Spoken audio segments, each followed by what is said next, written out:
Hello students, तो देखो हम लोगों ने अपने चैप्टर सॉलिड स्टेट के अंदर लास्ट क्लास तक बात की थी अबाउट पैकिंग। हम लोग सीखा था कि कैसे हम 3 डायमेंशन के अंदर हेक्सागोनल लेयर्स और स्क्वायर लेयर्स को यूज करके अलग अलग टाइप ऑफ पैकिंग जनरेट करते हैं। आई होप आपको सारी चीज़ें याद होगी कि हमने लास्ट क्लास रिवाइज भी किया था। फिर भी एक बार छोटा सा रिव्यू और लेते हैं क्योंकि ये सब चीज़ें आपको आनी चाहिए, आपको याद होनी चाहिए। देखो हमने 2 तरह की पैकिंग सीखी थी, एक स्क्वायर क्लोज पैकिंग और एक हेक्सागोनल क्लोज पैकिंग। हम लोग ने सीखा था कि अगर हम स्क्वायर लेयर्स को यूज करके 3D में अगर ए टाइप पैटर्न अरेंज करें तो बताओ कौन सी स्ट्रक्चर बनती है? वेरी गुड, सिंपल क्यूबिक, है ना। और अगर हम यहाँ पर ए बी टाइप अरेंजमेंट करें तो हमारे पास कौन सी स्ट्रक्चर जनरेट होती है? BCC। ये कौन सी लेयर्स को यूज करके है? स्क्वायर लेयर्स को यूज करके। वहीं अगर हम हेक्सागोनल लेयर्स को यूज करके A B type packing arrange करें तो उससे हमारा कौन सा यूनिट सेल बनता है? HCP। और अगर हम ABC टाइप अरेंजमेंट शो करें तो हमारे पास कौन सा बनता है? FCC, या फिर हम इसको क्या बोलते हैं? CCP। फर्दर हमने last class HCP unit cell को एनालाइज भी किया था। हमने देखा था कि HCP यूनिट सेल के लिए Z की वैल्यू कितनी आती है? 6, जबकि FCC के लिए कितनी आती है? 4। HCP CCP दोनों में ही कोऑर्डिनेशन नंबर कितना होता है? 12, और पैकिंग फ्रैक्शन भी कितना होता है? 74% होता है। ठीक है, चलो आज हम लोग यहाँ से आगे बढ़ रहे हैं और आज हम बात करेंगे अबाउट, मैंने आपसे कहा था कि मैं आपको FCC में टेट्राहेड्रल और ऑक्टाहेड्रल वॉइड्स की लोकेशन भी बताऊंगा। तो आप हेडिंग डालें next, that is locating tetrahedral and octahedral voids.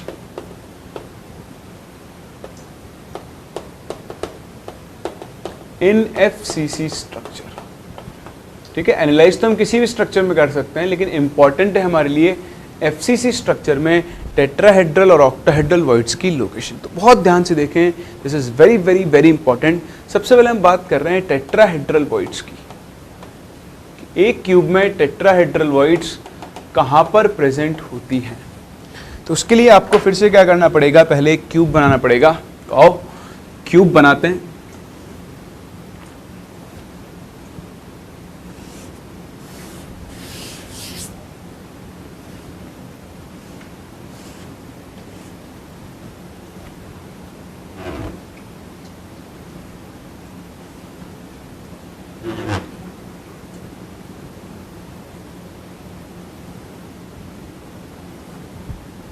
तो थोड़ा ठीक से नहीं बना, चलो फिर हम अपना वो पुराना स्टाइल वाला ही क्यूब बनाते हैं।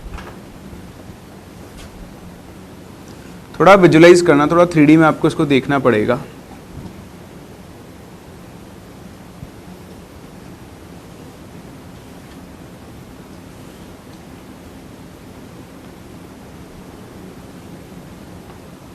ठीक, अज्यूमिंग ये क्यूब है, बेसिकली एक क्यूबॉइड बन चुका है। तो अज्यूमिंग कि ये क्यूब है, या चलो इसको पूरा क्यूब ही बना लेते हैं हम लोग।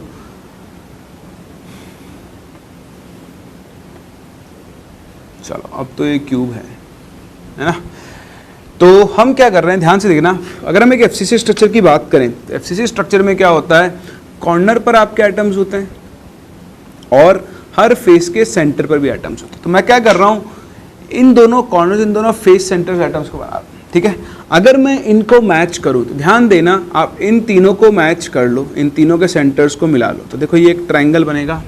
और इन सबके सेंटर्स को अगर आप इस वाले एटम से कनेक्ट करो तो देखो यहाँ से क्या बन रहा है? एक टेट्राहेड्रन बन रहा है ना। ये स्ट्रक्चर कुछ ऐसी बन रही है कि 3 एटम्स तो हैं बेस पर और 4th एटम है ऊपर, जिनको आप कनेक्ट करोगे तो आपके पास क्या बनेगा? एक टेट्राहेड्रन बनेगा। तो उसको ये घुमा के रख दो। तो इस टेट्राहेड्रन का जो एक सेंटर होगा, सेंटर ऑफ दिस टेट्राहेड्रन, वो आपको किसको डिनोट कर रहा होगा? एक टेट्राहेड्रल वॉइड के सेंटर को। समझ में आ रही है आपको बात?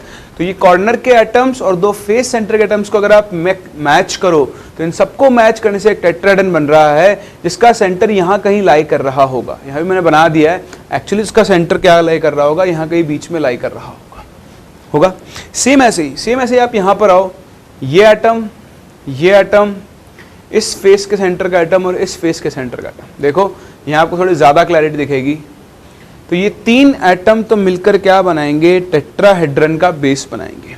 जब आप इनको कनेक्ट करोगे इस एटम से तो देखो यहाँ कहीं पर क्या होगा, इस टेट्राहेड्रन का सेंटर बनेगा। अगर मैं इस वाले एटम और इस कॉर्नर वाले एटम के लाने, दो अपोजिट कॉर्नर के एटम्स को मिलाऊं, तो देखो मेरे पास एक बॉडी डायगोनल बनेगा। क्या बनेगा? बॉडी डायगोनल बनेगा। तो इस बॉडी डायगोनल पे एक टेट्राहेड्रल वॉइड यहाँ पर होगी और एक टेट्राहेड्रल वॉइड यहाँ पर होगी। बात समझ में आ रही है? तो अगर आप लोकेशन को देखो भाई, टेट्राहेड्रल वॉइड कैसे बनती है? जब तीन एटम्स के बीच की जगह को एक फोर्थ एटम ऑक्यूपाई करा। तो देखो यही हो रहा है, इन तीन एटम जो एक दूसरे को टच कर रहे होंगे, इनके बीच की जगह में ये फोर्थ एटम आ रहा है, तो यहाँ पर एक टेट्राहेड्रल वॉइड बन रही है। तो अगर आप एफसीसी स्ट्रक्चर में टेट्राहेड्रल वॉइड की लोकेशन देखो तो there will be two tetrahedral voids,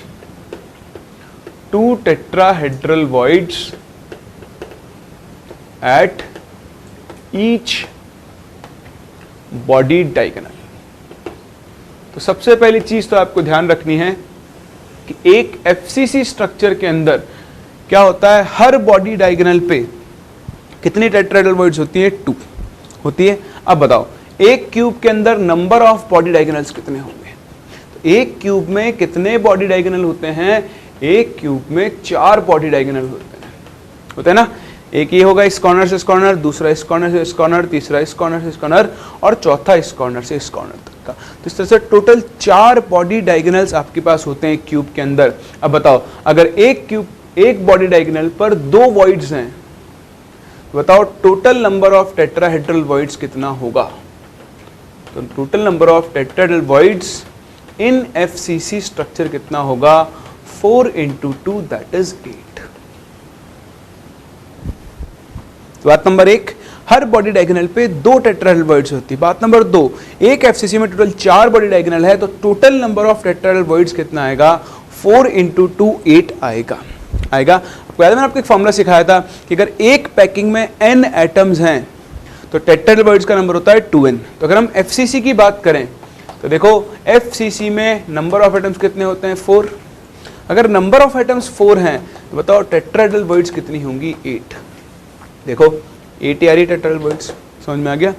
तीसरी बहुत ही इंपॉर्टेंट चीज, ये जो टेट्राहेड्रल वॉइड होती है इसकी इस कॉर्नर से डिस्टेंस भी आपको ध्यान रखनी है। ये जो डिस्टेंस होती है, अब आप देखो पूरा बॉडी डायगोनल कितना होता है? √3a/4 होता है। तो अगर मैं इसको बॉडी डायगोनल कह दूं पूरे को, this is your body diagonal, ये बॉडी डायगोनल की लेंथ है, ठीक? तो बताओ बॉडी डायगोनल की लेंथ कितनी होती है? √3a होती है। ये आपके क्यूब का सेंटर होगा, this is centre of cube.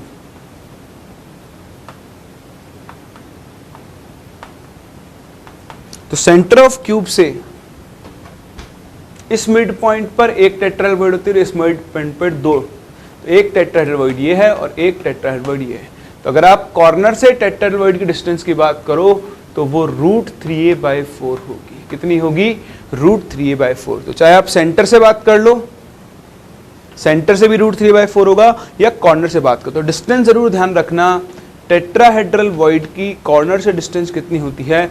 √3a/4 होती है। आप चाहो तो मैं इसको भी लिख भी देता हूं यहां पर कि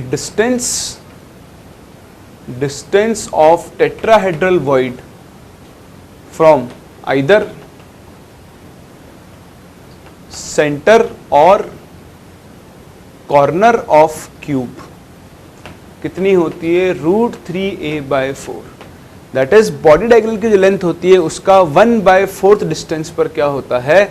आपका टेट्राहेड्रल वॉइड प्रेजेंट होता है। तो पहली चीज, टेट्राहेड्रल वॉइड्स कहां पर होती है? हर बॉडी डायगोनल पर 2 टेट्राहेड्रल वॉइड्स होती हैं, टोटल नंबर 8 होता है। और ये डिस्टेंस जरूर याद रखें, कॉर्नर से √3a/4 डिस्टेंस पर आपकी टेट्राहेड्रल वॉइड बनती है।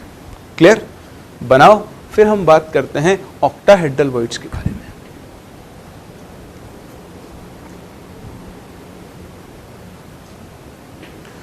फिर देखो टेट्राहेड्रल वॉइड के बाद हम बात करते हैं लोकेशन ऑफ ऑक्टाहेड्रल वॉइड्स की। तो यहां पर भी आपको थोड़ा विजुअलाइज करना होगा, थोड़ा ध्यान से देखें। एक ऑक्टाहेड्रल वॉइड कब बनेगी? जब आपके पास, देखो ऑक्टाहेड्रन बना लो एक, तो एक ऑक्टाहेड्रन बनाने के लिए आपको ऐसे एटम्स चाहिए होंगे 1 2 3 4। ये चारों एटम तो मिलकर क्या बनाएंगे, स्क्वायर प्लेन बनाएंगे, लाइक दिस। एक एटम होगा ऊपर और एक एटम होगा नीचे, तो अगर आप इन सबको मैच करोगे तो आपके पास क्या बनेगा, एक ऑक्टाहेड्रन बनेगा, ठीक। तो देखो आपको ऑक्टेट बनाने के लिए क्या चाहिए, 1 2 3 4 और 5 6, तरह 6 एटम्स चाहिए। मतलब आप थोड़ा इसको 3D में बनाने की कोशिश करो, अगर कुछ अरेंजमेंट ऐसा बनेगा, देखना।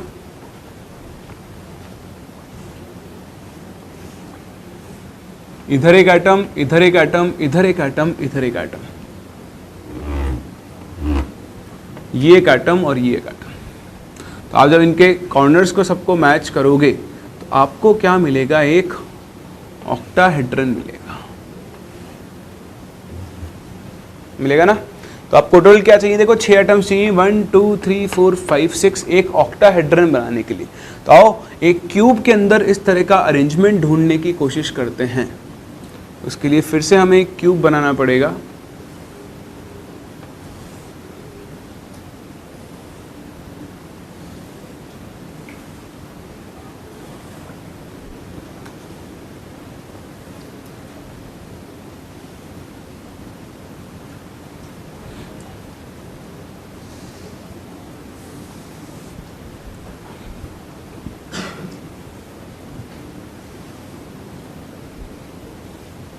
ठीक है, ये अपना अरेंजमेंट हो गया। अब आप देखो, ये आपको एक क्यूब मान लेते हैं वापस से, ऑल्दो ये क्यूब नहीं है, वापस क्यूबॉइड ही बनता है मेरे साथ। तो मेरी दुविधा को समझें और मेरी भावनाओं को समझें आप। तो देखो एफसीसी में क्या होगा, हर कॉर्नर पर एक एटम प्रेजेंट है, कॉर्नर के साथ साथ हर फेस के सेंटर पर एक एटम प्रेजेंट है। तो ये अपना एक यूनिट सेल हुआ, ठीक है। अब इसके पड़ोस वाला यूनिट सेल बनाओ यहीं पर, तो देखो ये होगा। इस पड़ोस वाले यूनिट सेल के सेंटर पर भी एक एटम होगा। ऐसे ही इसके ऊपर वाला यूनिट सेल बनाओ, देखो इस यूनिट सेल, ऊपर वाले यूनिट सेल के फेस सेंटर पर भी एक एटम प्रेजेंट होगा। तो आप ध्यान से देखो, इस स्ट्रक्चर और इस स्ट्रक्चर को मिलाओ, तो अगर आप यहाँ पर सेंटर्स मैच करोगे, इसका सेंटर, इसका सेंटर, इसका सेंटर, इसका सेंटर, तो देखो स्क्वायर प्लेन बन गया।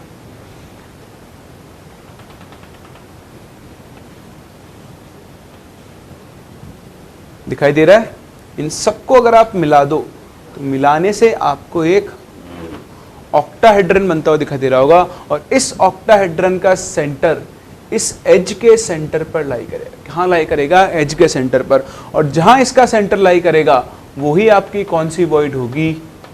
ऑक्टाहेड्रल वॉइड होगी। बोलो दिखाई दे रही है? तो इस तरह से एक क्यूब के हर एज पर क्या प्रेजेंट होगी?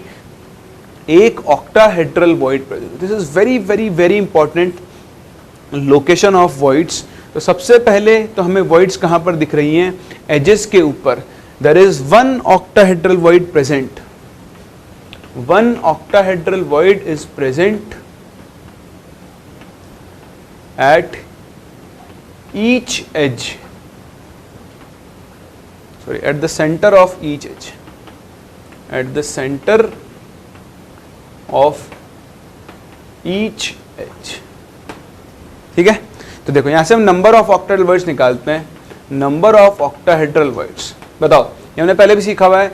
एज के सेंटर पर जो एटम प्रेजेंट होगा वो कितना कंट्रीब्यूट करेगा? 1/4, क्योंकि एक एज को 4 क्यूब्स कवर करते हैं। इनटू बताओ कितने एजेस होंगे टोटल आपके पास? 12। तो 3 आ गई आपके पास ऑक्टाहेड्रल वॉइड्स। ये तो सिर्फ कौन से वॉइड्स आई हैं? जो एजेस के ऊपर प्रेजेंट है। एजेस के अलावा वॉइड्स एक और जगह प्रेजेंट है। कहाँ प्रेजेंट है? उसके लिए मुझे एक और क्यूब बनाना पड़ेगा। तो आओ उस क्यूब को हम यहां प्लॉट करते हैं। इस बार छोटा ही बनाते हैं क्यूब को।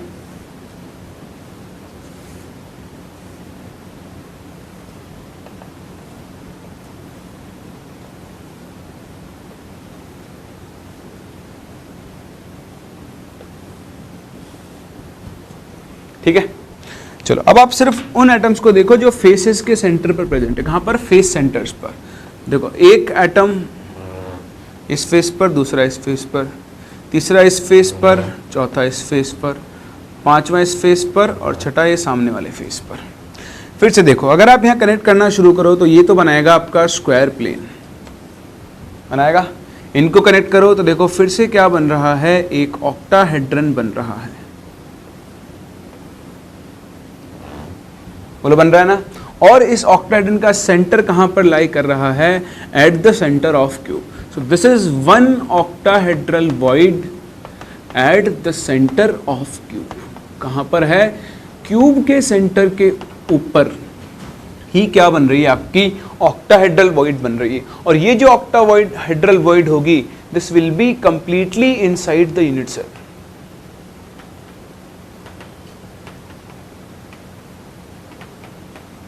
बोलो सही बात है।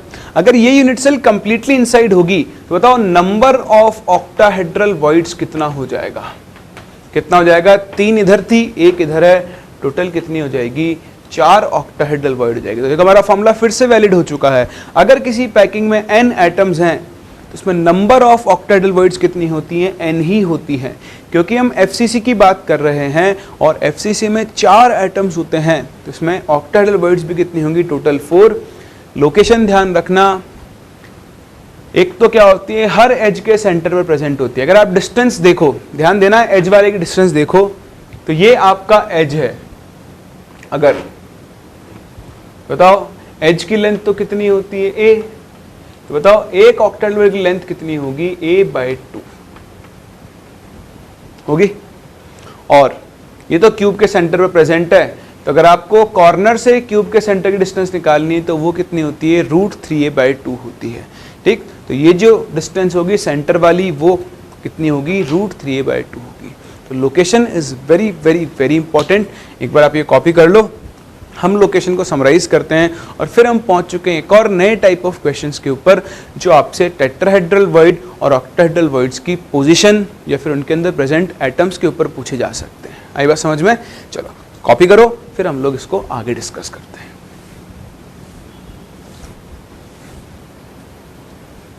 ठीक है, तो अगर हम बस लोकेशन की बात कर लें तो देखो आपकी टेट्राहेड्रल वॉइड कहाँ प्रेजेंट होती है, आपके पास 2 टेट्राहेड्रल वॉइड्स होती हैं eight each body diagonal.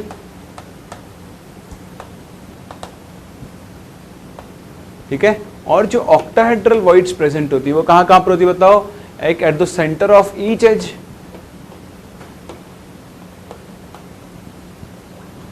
Plus उसके अलावा कहां पे होती है, at the centre of cube, at the body centre of the cube.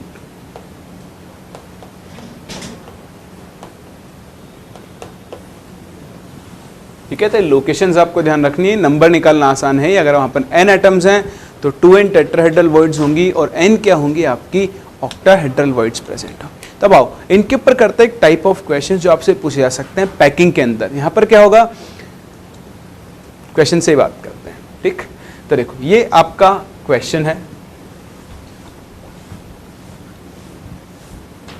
Question is, a solid is formed and it has 3 types of atoms, x, y and z. x forms FCC lattice। तो ऐसे आपको कहानी सुनाएगा, क्या कह रहा है, x जो है वो तो FCC lattice बना रहा है। इसका मतलब x कहाँ कहाँ पर हुआ, एक तो x कॉर्नर्स पर हो जाएगा और साथ में कहाँ होगा, हर फेस के सेंटर पर भी होगा। भाई FCC लैटिस तभी तो बनेगा। तो x एटम तो क्या बना रहा है, आपका लैटिस बना रहा है। ठीक है, फिर बोल रहा है y atoms occupying all the tetrahedral voids. तो y सारी टेट्राहेड्रल वॉइड्स को ऑक्यूपाई करता है, and z atoms occupying half of the octahedral voids. तो z जो है वो क्या कर रहा है, जितनी ऑक्टाहेड्रल वॉइड्स होती है उनकी हाफ को ऑक्यूपाई करता है। ठीक है, यहां तो देखो इसने FCC बोल भी दिया है। अगर FCC नहीं भी बोलता तो मैं मान लेता कि अगर x एटम पैकिंग बना रहा है तो x का नंबर है n। अगर x का नंबर n है तो बताओ टेट्राहेड्रल वॉइड्स का नंबर कितना आता, वेरी गुड 2n। और बताओ ऑक्टाहेड्रल वॉइड्स का नंबर कितना आता, n आता ना। चलो तो अभी तो बात कर लेते हैं, x FCC बना रहा है, बताओ x का नंबर कितना हो जाएगा, 4। ये आपको ठीक से निकालना आता है। अगर x का नंबर 4 है तो बताओ नंबर ऑफ टेट्राहेड्रल वॉइड्स कितना होता, वो हो जाता 8। और बताओ नंबर ऑफ ऑक्टाहेड्रल वॉइड्स कितना होगा, वो कितना होगा, 4 होगा। तो देखो x FCC लैटिस बना रहा है, x का नंबर हो गया 4, y सारी टेट्राहेड्रल वॉइड को ऑक्यूपाई कर रहा है, y का नंबर हो गया 8, z हाफ ऑफ द क्या ऑक्यूपाई कर रहा है, ऑक्टाहेड्रल वॉइड्स, तो वो कितनी है, 4। देखो यहाँ से z का नंबर कितना हो जाएगा, हाफ इंटू 4 2 हो जाएगा। तो कंपाउंड का फॉर्मूला बन गया x4 y8 z2। इसको आप सिंप्लीफाई करो, देखो 2 से कैंसिल हो रहा है, तो कंपाउंड का फॉर्मूला क्या बनेगा, x2 y4 एंड z। समझ में आ रहा है? तो इस तरह के छोटे छोटे क्वेश्चंस आपसे पूछे जा सकते हैं, जहां पर बोलेगा कि एक एटम पैकिंग बना रहा है, जरूरी नहीं है एफसीसी नाम दे, वो ऐसा भी बोल सकता था कि भाई x एटम बना रहा है पैकिंग, तो मान लो x का नंबर है n, ठीक है। मैं थोड़ा चेंज कर रहा हूं क्वेश्चन को, मैं बोल दूं y ऑक्यूपाई कर रहा है 1/4 of all the tetrahedral voids. कौन सी वॉइड्स? Tetrahedral voids. तो बताओ पैकिंग के अंदर अगर n एटम्स हैं तो नंबर ऑफ टेट्राहेड्रल वॉइड्स कितनी होंगी, 2n होगा ना। तो देखो यहां से y का नंबर कितना बन जाएगा, n/2। और ये मुझसे कहे कि ये ऑक्यूपाई कर रहा है 1/8 of all the octahedral voids. तो अगर n एटम्स हैं तो ऑक्टाहेड्रल वॉइड्स कितनी होंगी, n।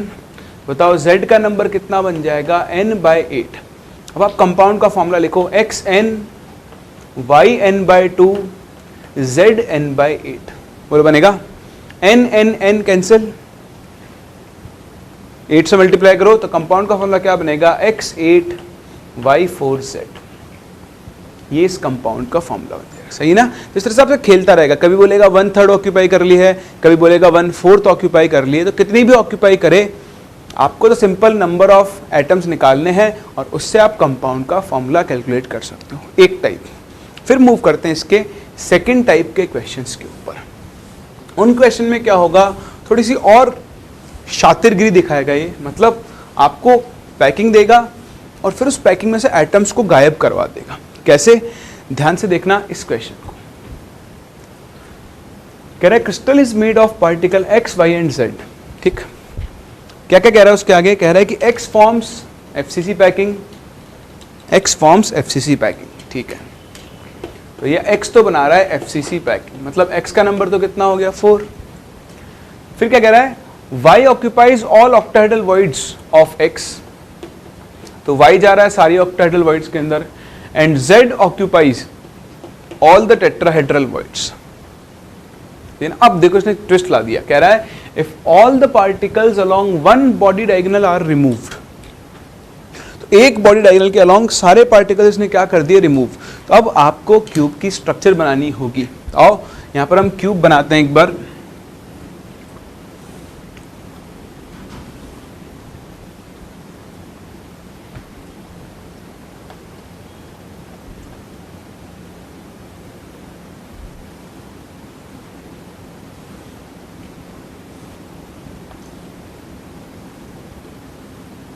ठीक है, लोकेशन देखो, x एटम बना रहा है एफसी सेंटर, तो मैं x को बना रहा हूं रेड से।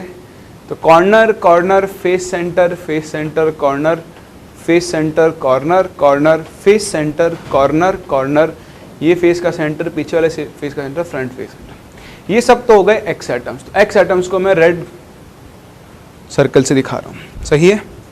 उसके अलावा मेरे पास 2 कलर्स और हैं, तो मैं 2 अलग कलर्स और यूज कर लेता हूं। फिर देखो कह रहा है y is in octahedral voids, तो y को मैं ब्लू कलर से दिखा रहा हूं। तो बताओ ऑक्टाहेड्रल वॉइड्स कहां पर होती है, हर एज के सेंटर पर होगी, और एक कहां पर होगी, बॉडी सेंटर पर होगी। समझ रहे हो? चलो z टेट्राहेड्रल वॉइड, तो z कहां पर होगा। अगर मैं बॉडी डायगोनल बनाऊं, तो मैं देखो ये वाला बॉडी डायगोनल बना रहा हूं, तो टेढ़ा हो गया पर समझ लेना आप। तो देखो मैंने आपसे कहा था कि एक बॉडी डायगोनल पर 2 टेट्राहेड्रल वॉइड होती हैं। तो ये आपके कौन से एटम हो गए, z एटम हो गए। ये ब्लू वाला आपका कौन सा एटम हो गया, y एटम हो गया। और ये रेड वाला आपका कौन सा एटम हो चुका है, x एटम हो चुका है। अब देखो क्वेश्चन में क्या कह रहा है कि if all the particles along one body diagonal are removed. इस बॉडी डायगोनल के अलोंग अगर आप सबको रिमूव कर दो, तो देखो कौन कौन गायब हुआ, 2 x गायब हो गए, 1 y गायब हो गया और 2 z गायब हो गए। तो कुछ लोग इस क्वेश्चन को ऐसे सॉल्व कर देते हैं, भाई देखो पहले FCC था 4, y ऑक्टाहेड्रल वॉइड में है 4, z टेट्राहेड्रल वॉइड में है 8। तो कंपाउंड का फॉर्मूला बन गया x4 y4 z8। अब वो क्या कहते हैं कि 2 तो x हटा दिए, तो x में से 2 गया तो x2 है ना, 1 y गया तो y3 और 2 z गए तो z6। इस तरह से कोई ऑप्शन ही नहीं है, बट आप ऐसे मत कर देना। ध्यान दो, दो एटम्स गए कॉर्नर पे से, कहां से गए? कॉर्नर्स पे। तो देखो इनको हटा दो। अब बताओ, अब x एटम्स का नंबर काउंट करो। तो अगर मैं नंबर ऑफ x एटम्स निकालूं इस कंडीशन के अंदर, तो बताओ नंबर ऑफ x एटम्स कितने आएंगे? कितने आएंगे? तो देखो अब 1 2 3 मतलब टोटल 8 कॉर्नर्स थे, दो कॉर्नर पे से x गायब हो गया, तो 1/8 into 6 corners plus face centre वाले एज इट इज हैं, तो हाफ इंटू 6। तो देखो ये वैल्यू कितनी आ जाएगी? 6/8 प्लस 6/2 4, 24 प्लस 30/8। तो 30/8 कितना हो गया? ये हो गया 15/4। ये तो हो गया x का नंबर। किसका नंबर हो गया? x एटम्स का नंबर। सही है। इस तरह काउंट करो नंबर ऑफ y एटम्स। तो देखो नंबर ऑफ y एटम्स आप कैसे निकालोगे? y कहां पर है? बॉडी सेंटर पर है। तो बॉडी सेंटर वाला तो पूरा ही इनसाइड द यूनिट सेल होता है, तो पूरा का पूरा एक y एटम गया। उसके अलावा बाकी y एटम्स कहां पर प्रेजेंट है? हर एज के सेंटर पर। तो 1/4 इंटू 12 एजेस, y का नंबर कितना हो गया? 3। सही है। चलो इसको रहने दो। फिर निकालो number of z atoms. Number of z atoms, तो z एटम्स कहां थे? Tetrahedral voids. देखो ये भी इनसाइड द यूनिट सेल है, तो एक बॉडी डायगोनल की दोनों टेट्राहेड्रल वॉइड्स गायब हो गई। तो देखो एक क्यूब में टोटल 8 टेट्राहेड्रल वॉइड्स होती हैं, 8 में से 2 चली गई, तो बाकी कितनी बचेंगी? 6 टेट्राहेड्रल वॉइड्स, यानी 6 z एटम्स बचेंगे। तो अब निकालो आप इस कंपाउंड का फॉर्मूला, क्या बनेगा? x 15/4 y 3 and z 6। तो देखो 3 से कैंसिल हो रहा है, 3 1 जा 3, 3 2 जा 6 एंड 3 5 जा 4 बनेगा। 4 से मल्टीप्लाई कर दो तो कंपाउंड का फॉर्मूला आ गया x5 y4 z8। तो यही आपका करेक्ट आंसर होगा, ऑप्शन नंबर डी। कर सकते हो? समझ में आ रहा है? तो ध्यान रखना जो एटम्स मिसिंग हैं उनको पूरा पूरा गायब मत करना, ये देखना उनका कंट्रीब्यूशन कितना है। तो आप तो स्ट्रक्चर बनाओ, गायब कर दो।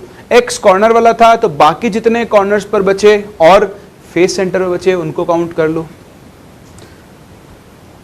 बॉडी सेंटर वाला पूरा पूरा काउंट होगा तो एक गायब कर दो। ये दोनों भी पूरे पूरे इनसाइड द यूनिट सेल हैं, इनको भी आप पूरा पूरा गायब करोगे। तो अगर आप फेस सेंटर वाले को, एज सेंटर वाले को या कॉर्नर वाले को गायब कर रहे हो तो आपको उनका कंट्रीब्यूशन गायब करना होगा। और अगर आप इनसाइड द यूनिट सेल वालों को हटा रहे हो तो पूरा का पूरा एक एटम आपका क्या होगा? गायब होगा। आई होप आप समझ चुके होंगे मैं यहाँ पे आपको क्या समझाना चाह रहा हूँ। तो ये दूसरी वैरायटी ऑफ क्वेश्चन होती है जो आपसे पूछी जा सकती है। कॉपी करो, फिर एक और क्वेश्चन पे मूव करते हैं।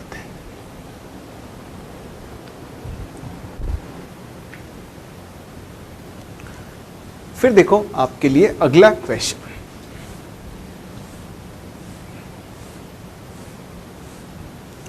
देखो इस क्वेश्चन में आपको एक डायग्राम बना के दिया है। अगर आप ध्यान से देखें, बोल रहा है crystal is made up of particles A and B. A आपके एफसीसी पैकिंग बना रहे हैं, तो देखो सारे ए कॉर्नर और सेंटर में प्रेजेंट है, and B occupies all the octahedral voids if all the particles along the plane as shown in figure are removed. तो इस प्लेन के अलोंग सारे पार्टिकल्स आप हटा रहे हो। तो ध्यान से देखना कौन कौन गायब हो रहा है। एक तो कॉर्नर वाले 4 ए जा रहे हैं और एक फेस सेंटर वाले 4 ए, सॉरी 2 ए फेस सेंटर से जा रहे हैं ना। उसके अलावा हर एज के सेंटर पे से देखो ये 3 एज सेंटर वाले ये गए, और ध्यान दो ये एक बॉडी सेंटर वाला भी गया ना। और कौन गया? आपके इस एज के सेंटर वाला गया और एक ये एज सेंटर वाला गया। ठीक है, चलो मैंने कुछ ज्यादा गायब कर दिया। आई थिंक ये पीछे वाले एज का सेंटर वाला नहीं जाएगा, ये भी नहीं जाएगा, है ना। बॉडी डायगोनल के अलॉन्ग क्यूब कट कर रहे हो आप, तो सिर्फ जो जा रहे हैं मैं उनको हाईलाइट कर रहा हूँ। ये एटम गायब हो रहा है, ये एटम गायब हो रहा है और एक ये एटम गायब हो रहा है। ठीक है, बाकी कॉर्नर्स पे से 4 कॉर्नर्स पे जा रहे हैं और ये 2 फेस सेंटर वाले जा रहे हैं, क्योंकि आप बॉडी डायगोनल के अलॉन्ग कट कर रहे हो। तो ये जो एटम है तो पीछे के एज सेंटर वाला है, ये सामने के एज सेंटर वाला है, ये गायब नहीं होगा। समझ रहे हो ना? कुछ ऐसा डायग्राम बनेगा, देखो जो आप बॉडी डायगोनल के अलॉन्ग जाओगे ऐसे,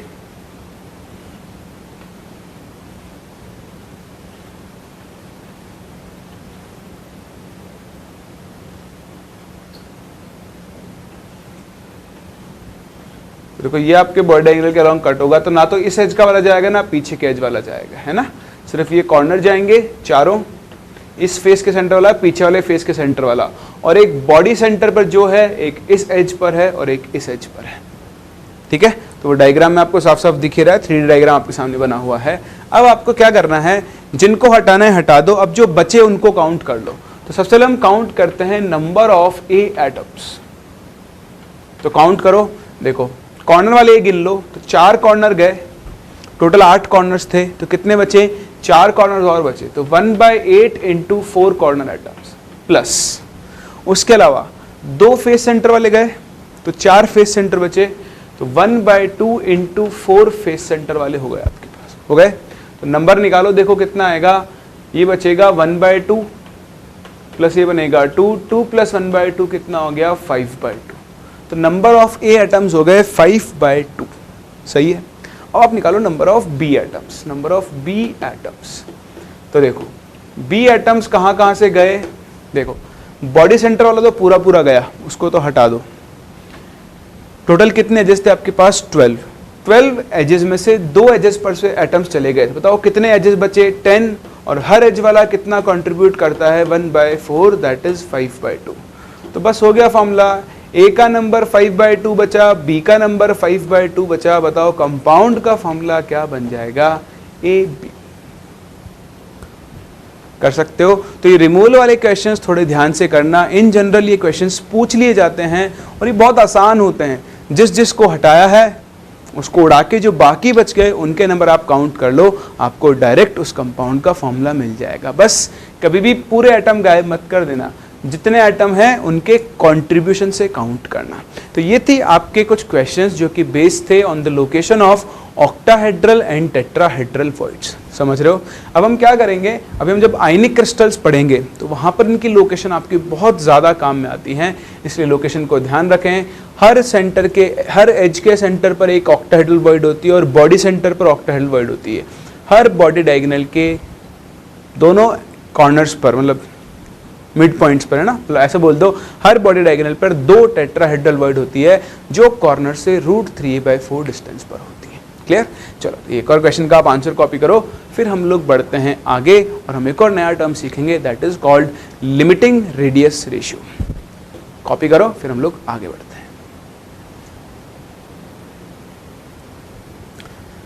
तो अब बढ़ते हैं आगे और सीखते हैं एक और बहुत ही नया और important term, that is called limiting radius ratio. देखो क्या होता है लिमिटिंग रेडियस रेशियो, क्यों हम इसे डिफाइन करते हैं, ठीक, बहुत ध्यान से देखना।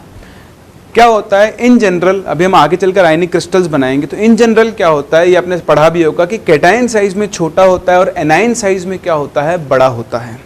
तो जनरली क्या होता है, जनरली ध्यान रखना, हमेशा ऐसा हो जरूरी नहीं है, but more generally most of the cases में ऐसा ही होता है कि जो आपका एनायन है, एनायन तो बनाता है पैकिंग, क्या बनाता है, पैकिंग, और जो आपका कैटायन होता है वो ऑक्यूपाई करता है वॉइड्स को। तो जो भी उस पैकिंग में वॉइड्स बनेंगी, चाहे वो टेट्राहेड्रल हो चाहे ऑक्टाहेड्रल हो, बहुत तरह की वॉइड्स होती हैं, अभी आपने 2 तो देख ही लिए, औरों की भी हम बात करते हैं, तो वो ऑक्यूपाई करता है वॉइड्स को। तो एक कैटायन कौन सी वॉइड को ऑक्यूपाई करेगा, ये डिपेंड करता है कैटायन और एनायन की रिलेटिव साइज के ऊपर। जैसे जैसे कैटायन एनायन की साइज में डिफरेंस बढ़ता जाएगा, वॉइड का टाइप बदलता जाएगा। तो बहुत ध्यान से देखना, ये बहुत इंपॉर्टेंट है, इसको आपको कुछ यहाँ चीज़ें याद रखनी होगी और डायरेक्ट क्वेश्चन इनसे पूछे जा सकते हैं। तो मैं क्या कर रहा हूँ, यहाँ पे कुछ अरेंजमेंट बना रहा हूँ, ध्यान से देखना। अरेंजमेंट क्या है, सपोज आपके पास ये एक कैटायन है, ठीक है, इस कैटायन को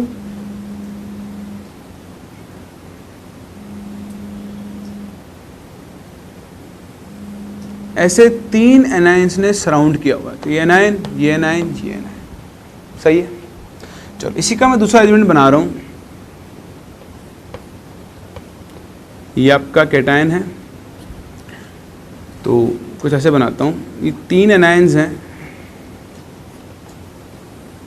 ये 1 anion, second anion, this is 3rd anion, और जो कैटायन है वो इन तीनों को टच कर रहा है, जस्ट टच कर रहा है, ठीक है। तीसरा अरेंजमेंट थोड़ा बड़ा बना रहा हूँ ताकि आपको दिखाई दे। तो ये एक एनायन है, ये दूसरा एनायन है और ये तीसरा एनायन है।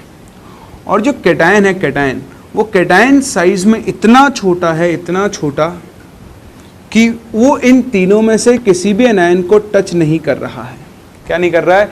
टच नहीं कर रहा। तो देखो ये तीन एनायंस हैं, यहाँ पर भी सेम वही तीन एनायंस हैं, लेकिन मैंने इसको थोड़ा सा जूम कर दिया ताकि आप देख सको। तो मैं अगर आपसे पूछना चाहूँ कि बताओ ये अरेंजमेंट ए, ये है अरेंजमेंट बी और ये है अरेंजमेंट सी, बताओ इन तीनों में से सबसे ज़्यादा स्टेबल अरेंजमेंट कौन सा होगा? बताओ आप कैसे जवाब दोगे? ध्यान देना, मैं सिखाता हूँ। देखो ये कैटायन यहाँ पर इन तीनों एनायंस को टच कर रहा है, तो अगर कैटायन एनायन को टच कर रहा है तो बताओ इनके बीच में कौन सा फोर्स काम कर रहा होगा? अट्रैक्शन फोर्स काम कर रहा होगा। ये एनायन एनायन आपस में टच नहीं कर रहे हैं, तो इनके बीच में जो रिपल्शन होगा वो मिनिमम रिपल्शन होगा। तो देखो इस अरेंजमेंट में क्या है? अट्रैक्शन फोर्स ज्यादा है, अट्रैक्शन फोर्स ज्यादा है और रिपल्सिव फोर्स क्या है? कम। अगर अट्रैक्शन ज्यादा है तो ये एक स्टेबल अरेंजमेंट होगा। कैसा अरेंजमेंट होगा? स्टेबल अरेंजमेंट होगा। बोले बात समझ में आती है? फिर हम चलते हैं सेकंड अरेंजमेंट पे। यहां देखो, यहां पर एनायन एनायन एक दूसरे को टच कर रहे हैं, तो यहां पर रिपल्शन बहुत ज्यादा होगा।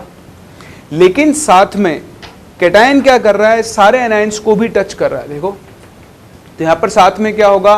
अट्रैक्शन भी होगा। तो यहां हम बोल सकते हैं कि अट्रैक्शन और रिपल्शन एक दूसरे को बैलेंस कर रहे होंगे, तो ये भी आपका रिलेटिवली एक स्टेबल अरेंजमेंट होगा। कैसा अरेंजमेंट होगा? स्टेबल अरेंजमेंट होगा। तीसरा जो केस है जो आपको यहाँ पर दिखाई दे रहा है, आप देखो तीसरे केस में एनायन एनायन टच कर रहे हैं, रिपल्शन तो होगा ही होगा, लेकिन कैटायन एक भी एनायन को टच नहीं कर रहा है, मतलब यहाँ पर कोई अट्रैक्शन नहीं होगा। अब देखो अगर यहाँ पर कोई अट्रैक्शन नहीं है और सिर्फ रिपल्शंस हैं, तो बताओ ये अरेंजमेंट कैसा होगा? आपका अनस्टेबल अरेंजमेंट होगा। And this arrangement will collapse. मतलब ये एक साथ रह ही नहीं पाएंगे, ये तीनों एनायंस भाग जाएंगे।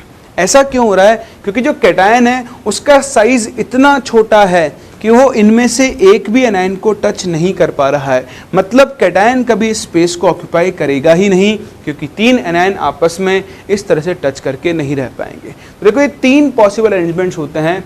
ये है पैकिंग, ये जो खाली जगह है जिसको कैटायन ऑक्यूपाई कर रहा है वो है वॉइड। तो एक कैटायन कौन सी वॉइड ऑक्यूपाई करेगा, ये डिपेंड करता है कैटायन और एनायन की साइज के ऊपर। अगर कैटायन का साइज एनायन के साइज से बहुत ज्यादा छोटा है तो कैटायन उस वॉइड को कभी ऑक्यूपाई कर ही नहीं पाएगा, क्योंकि कर भी लिया तो रिपल्शन इतना ज्यादा है कि वॉइड अपने आप ही क्या कर जाएगी? कोलैप्स कर जाएगी। जबकि यहाँ जहां पर कैटायन तीनों एनायंस को टच कर रहा है, ये एक स्टेबल अरेंजमेंट होगा। यहाँ जहां पे कैटायन तीनों को टच कर रहा है वो भी क्या होगा? आपका एक स्टेबल अरेंजमेंट होगा। तो कौन सा कैटायन किस तरह की वॉइड को ऑक्यूपाई करेगा, ये चीज किस पर डिपेंड करती है? कैटायन और एनायन की रिलेटिव साइज पर। और उसी रिलेटिव साइज की रेशियो को हम क्या बोलते हैं? Limiting radius ratio. तो यहाँ पे आप स्टेटमेंट लिखें कि the type of void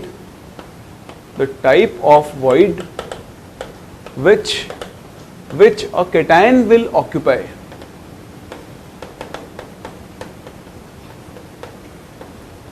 depends on the relative size of cation and anion, and the size ratio, and this size ratio is called limiting radius ratio। तो देखो हम लिमिटिंग कंडीशन मान के चल रहे हैं।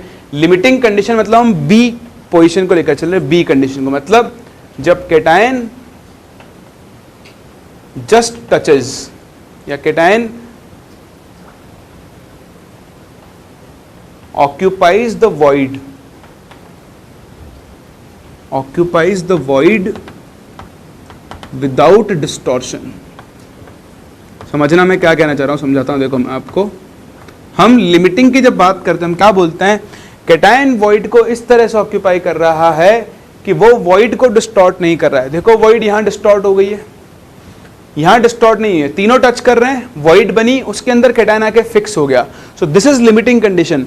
जब कैटायन वॉइड को बिल्कुल भी डिस्टॉर्ट नहीं करेगा, वॉइड की साइज पे कोई डिफरेंस नहीं आना चाहिए, तो उसको हम बोलते हैं लिमिटिंग रेडियस रेशियो। तो इस कंडीशन में, कौन सी कंडीशन में, इस कंडीशन में कैटायन और एनायन की साइज का जो रेशियो होगा R plus upon R minus, या फिर आप इसे RC बाय RA लिख सकते हो। तो इस रेशियो को ही हम क्या बोलते हैं, लिमिटिंग रेडियस रेशियो बोलते हैं। बात समझ में आ रही है? तो एक कैटायन कौन सी वॉइड को ऑक्यूपाई करेगा, ये किस पर डिपेंड करता है, कैटायन और एनायन की लिमिटिंग साइज के ऊपर, उनकी साइज के रेशियो के ऊपर डिपेंड करता है। और इस रेशियो को हम क्या बोलते हैं, लिमिटिंग रेडियस रेशियो बोलते हैं। अब अलग अलग तरह की वॉइड्स के लिए रेडियस रेशियो जो आएगा वो अलग अलग आएगा, और उसे कैसे कैलकुलेट करना है वो अब हम लोग सीखेंगे। क्लियर है? कॉपी करो फिर देखो, अभी और बहुत ढंग से क्लियर होने वाली चीज़ें आपको, बट आप ध्यान दो, अभी हम अलग अलग वॉइड्स के लिए इसको कैलकुलेट करना सीखेंगे।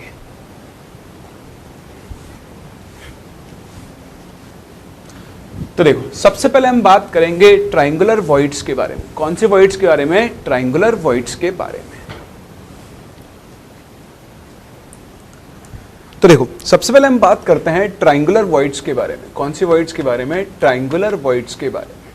देखो इसे नाम से पता लग रहा है, ट्राइंगुलर वॉइड में क्या बनेगा, ट्राइंगल टाइप का स्पेस बनेगा। तो ट्राइंगल कब बनेगा आपके पास, जब आपके पास 3 एटम्स होंगे। तो ये 3 एटम्स हैं, ध्यान से देखना कैसे हम डिराइव कर रहे हैं। और इन 3 एटम्स के बीच वाले स्पेस में जो वॉइड बनेगी उसे हम क्या बोलेंगे, ट्राइंगुलर वॉइड। जैसा कि आपको दिख रहा है, जब इस वॉइड के अंदर कोई एटम आएगा, बेसिकली कौन आएगा, कैटायन आएगा। तो देखो ये 3 एनायंस को टच कर रहा होगा, तो एक ट्राइंगुलर वॉइड का जो कोऑर्डिनेशन नंबर होता है वो हमेशा कितना होता है, 3 होता है। ठीक, जब एक कैटायन ट्राइंगुलर वॉइड को ऑक्यूपाई करेगा तो उसका कोऑर्डिनेशन नंबर कितना होगा, 3। अब आप देखो हम यहाँ पर क्या करेंगे, इस कैटायन की मिनिमम रेडियस निकालेंगे। मिनिमम का मतलब क्या, कि भाई जब इन तीनों के बीच के स्पेस में ये आ गया है, मतलब टच कर रहा है, वॉइड को डिस्टॉर्ट नहीं कर रहा है। वॉइड डिस्टॉर्ट कब होगी, जब कैटायन का साइज बड़ा होगा, तीनों इसको इस तरह से, तो इस तरह देखो इसने वॉइड को डिस्टॉर्ट कर दिया है। तो हम वो रेडियस निकाल रहे हैं कैटायन की, हम वो रेडियस रेशियो निकाल रहे हैं जब कैटायन जस्ट इसके अंदर फिट हो रहा है, वॉइड को डिस्टॉर्ट नहीं कर रहा है।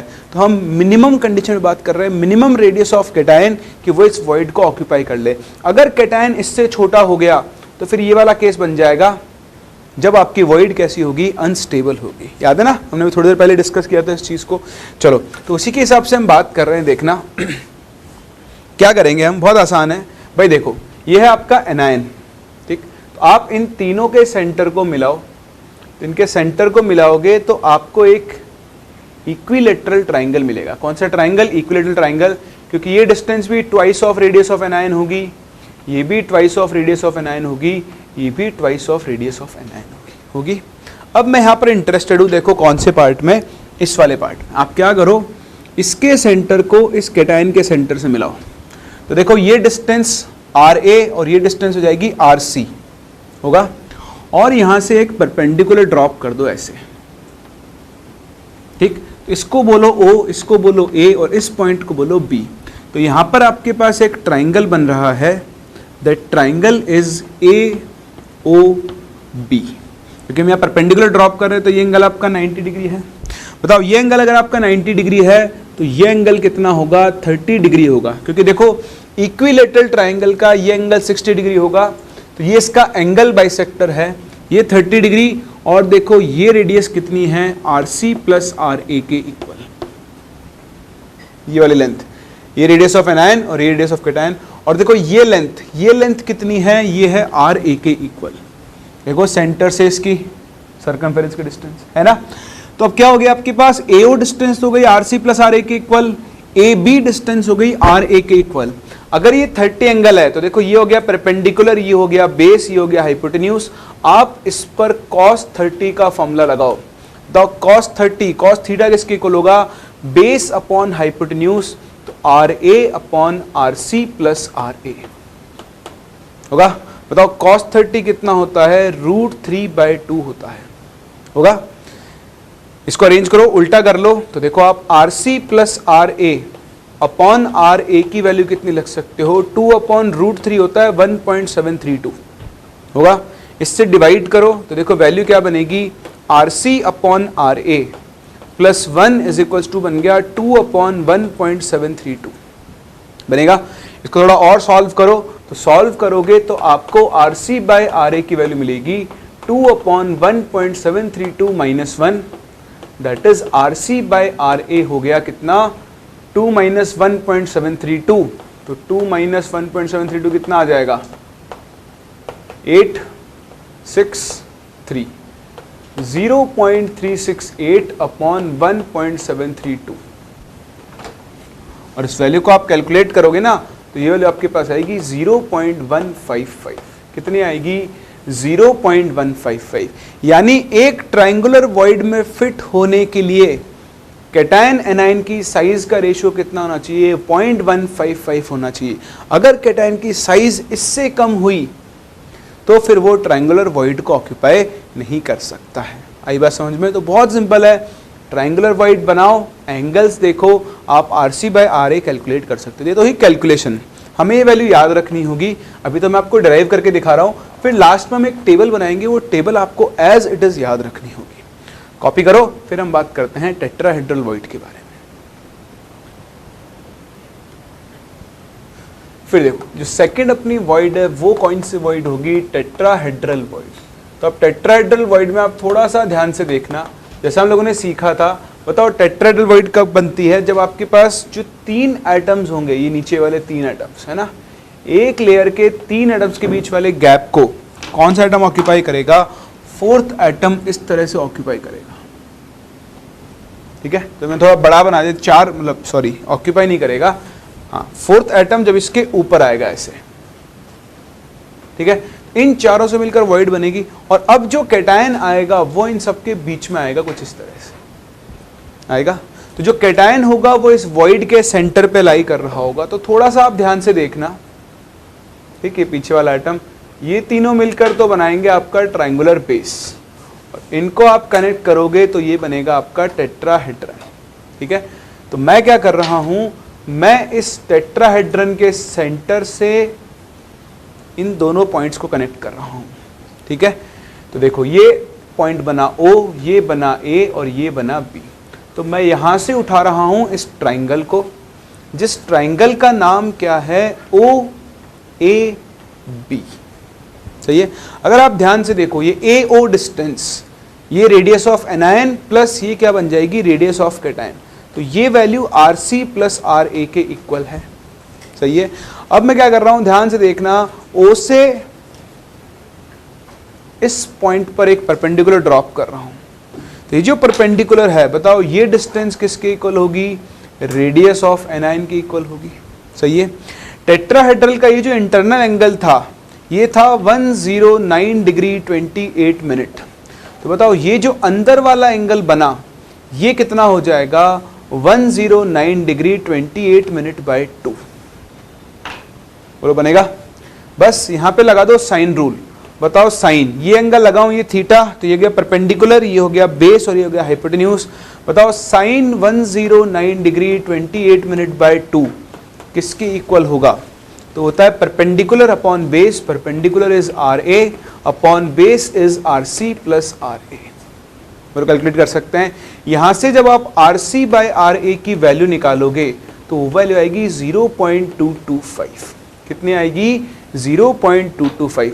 यानी जब कैटायन और एनायन की साइज का रेशियो 0.225 होगा तब आपका कैटायन कौन सी वॉइड ऑक्यूपाई करेगा, टेट्राहेड्रल वॉइड ऑक्यूपाई करेगा। अब ध्यान दो, ट्रायंगुलर वॉइड का रेशियो था 0.155 और टेट्राहेड्रल का है 0.225। देखो साइज बढ़ गया ना, यानी कैटायन का साइज अगर बढ़ा तो फिर वो ट्रायंगुलर वॉइड को ऑक्यूपाई नहीं कर पाएगा, फिर वो थोड़ी बड़ी वॉइड को ऑक्यूपाई करेगा, कौन सी को, टेट्राहेड्रल वॉइड को। बोलो बात समझ में आ रही है। फर्दर क्या मुझे बता सकते हो, ये जो कैटायन यहाँ पर है इसका कोऑर्डिनेशन नंबर कितना होगा, हाँ वेरी गुड, कितना होगा 4। क्यों? क्योंकि ये कैटायन 1 2 3 4 4 एटम्स को टच कर रहा होगा। कर सकते हैं? कर सकते हैं। तो चलो मूव करते हैं अपनी अगली टाइप की वॉइड पर, that is your octahedral void. कौन सी वॉइड? Octahedral void. तो आओ ऑक्टाहेड्रल वॉइड के लिए हम क्या करते हैं? रेडियस रेशियो डिराइव करते हैं। तो आप मैंने आपको सिखाया ऑक्टाहेड्रन कब बनता है, जब जैसे आपके पास ये 4 एटम्स होंगे, ठीक है। पहले एक बार 3D बना के दिखा रहा हूं मैं आपको। इन चारों में एक ऊपर आ जाएगा और एक नीचे आ जाएगा।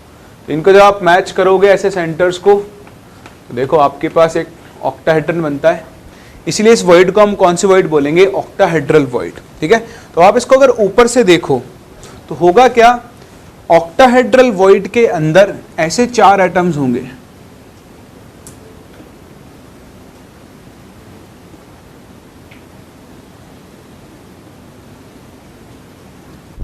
और उनके बीच में कैटायन इस तरह से बैठा हुआ होगा जो इन सबको टच कर रहा होगा। समझ रहे हो ना? जैसे मैंने अभी डायग्राम बनाया था ये वाला, देखो ये 1, ये 2, ठीक है, ये 3 और ये 4, ऐसे 4 एटम्स हैं। ये ऊपर वाला एटम और ये नीचे वाला एटम, इन सबको एक साथ पैक करूंगा तो देखो यहाँ ऑक्टाहेड्रल वॉइड का सेंटर आएगा। तो मैं यहां से देखूं अगर, तो कुछ ऐसा होगा कि जो कैटायन यहां पर बैठा होगा वो कुछ ऐसा दिखेगा आपको। ये इन चारों एटम्स को टच कर रहा होगा और बीच में कैटायन रखा हुआ होगा। अब आप क्या करो, इसका सेंटर, इसका सेंटर और इसका सेंटर, इनसे एक ट्राइंगल बनाओ। तो देखो ये एक राइट एंगल ट्राइंगल बनेगा, इसको आप कनेक्ट करोगे, सही है। तब बताओ ये रेडियस कितनी होगी? Twice of R A. ये रेडियस कितनी होगी? Twice of R A. तो ट्राइंगल ए ओ बी को अगर मैं देखूं तो देखो ए बी की वैल्यू 2ra² प्लस 2ra² का रूट है ना, 4 + 4 8, ये वैल्यू आ जाएगी 2√2 इंटू आर ए। कितना आ जाएगा? ए बी डिस्टेंस जो आएगी है ना, पाइथागोरस थ्योरम लगा दो तो 2ra² यानी 4ra² प्लस 4ra², तो ये बन जाएगा 8ra² और उसका रूट लोगे तो क्या बनेगा? 2√2 है। अगर आप ध्यान से देखो ये जो ए बी डिस्टेंस है, ये आर ए, ये आर ए, और ये डिस्टेंस कितनी होगी? Twice of R C. तो twice of R C plus R A, बताओ किसके इक्वल है? 2√2 आर ए। देखो 2 से गया 2, डिवाइड करो तो 1 plus R C upon R A, √2 होता है 4.414। तो देखो यहां से आपको R C by R A की वैल्यू कितनी मिल गई? 0.414 मिल गई। यानी जब कैटायन थोड़ा और बड़ा हो गया और कैटायन एनायन की साइज का रेशियो अगर 0.414 आ रहा है तो आपका कैटायन कौन सी वॉइड को ऑक्यूपाई करेगा? हाँ, ऑक्टाहेड्रल वॉइड को ऑक्यूपाई करेगा। बात नंबर 2, अगर एक कैटायन ऑक्टाहेड्रल वॉइड को ऑक्यूपाई कर रहा है तो उसका कोऑर्डिनेशन नंबर कितना होगा? 6 होगा। बोलो कर सकते हो? चलो, तो ये हुई आपकी ऑक्टाहेड्रल वॉइड और उसके लिए रेडियस रेशियो की वैल्यू है ना। वैल्यूज तो मैं आपको भी याद करवा ही दूंगा, चिंता मत करो, अभी तो आप देखते हो। चलो लास्ट फिर हमारे पास एक और टाइप की वॉइड बनती है, that is called a cubical void.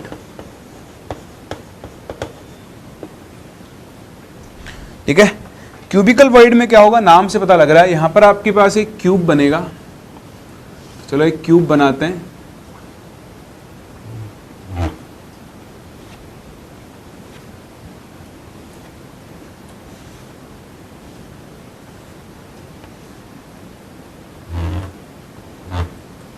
ठीक है, ये आपके पास एक क्यूब बना। अब क्यूबिकल वॉइड में क्या होगा? ये एटम, ये एटम, ये एटम, ये एटम, ये एटम, ये एटम, ये एटम और ये एटम, ऐसे 8 एटम्स होंगे। और जो आपका क्यूब होगा, इस क्यूब के सेंटर पर क्या बनेगी? आपकी क्यूबिकल वॉइड बनेगी। यानी कुछ इस तरह से होगी। अगर आप इसका 3D रिप्रेजेंटेशन देखो,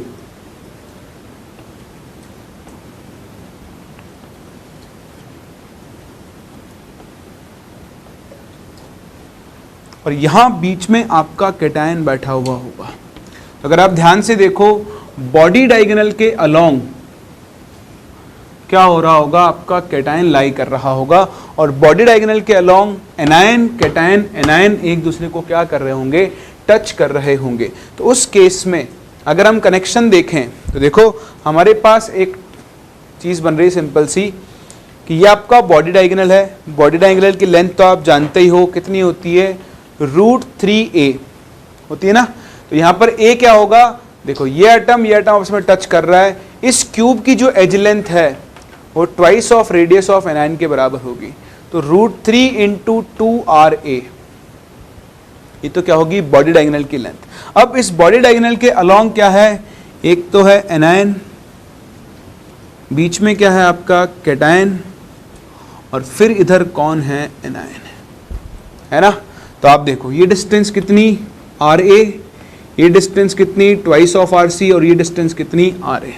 कंपेयर करूं तो twice of RC plus RA की वैल्यू 2 × √3RA आनी चाहिए। 2 से गया 2, फिर से देखो RA को डिवाइड कर दो तो 1 + RC अपॉन RA, √3 की वैल्यू होती है 1.732।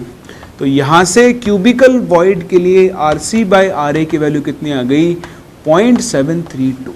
तो जब RC/RA की वैल्यू 0.732 होगी तो कैटायन कौन सी वॉइड को ऑक्यूपाई करेगा, क्यूबिकल वॉइड। और देखो क्यूबिकल वॉइड में 8 एटम्स को टच कर रहा होगा, मतलब इसका कोऑर्डिनेशन नंबर कितना होगा 8 होगा।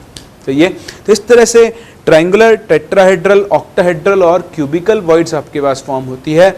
अगर कैटायन आयन की साइज का रेशियो 0.155 है तो ट्रायंगुलर वॉइड, 0.225 है तो टेट्राहेड्रल वॉइड, 0.414 है तो ऑक्टाहेड्रल वॉइड, और अगर वो 0.732 है तो वो कैटायन कहाँ पर जाएगा, क्यूबिकल वॉइड में जाएगा। तो वैल्यूज तो आपको एक टेबल की फॉर्म में याद रखनी है, टेबल से आपको सब कुछ याद रखना है, बस तो समझना है कि हमने किस कंडीशन में इनको डिराइव किया है।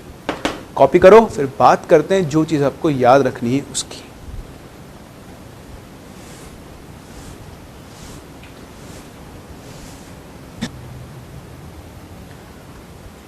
तो देखो एक सिंपल सी टेबल आपको बना के यहाँ पे याद रखनी है। यहाँ पे आप लिखोगे रेडियस रेशियो, रेडियस रेशियो मतलब कैटायन अपॉन एनायन की साइज, है ना, कैटायन एनायन की साइज का रेशियो।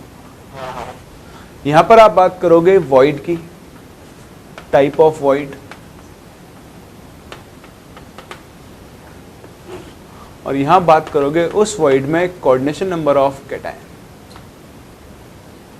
ये जो भी एटम उस वॉइड को ऑक्यूपाई करेगा उसमें कोऑर्डिनेशन नंबर।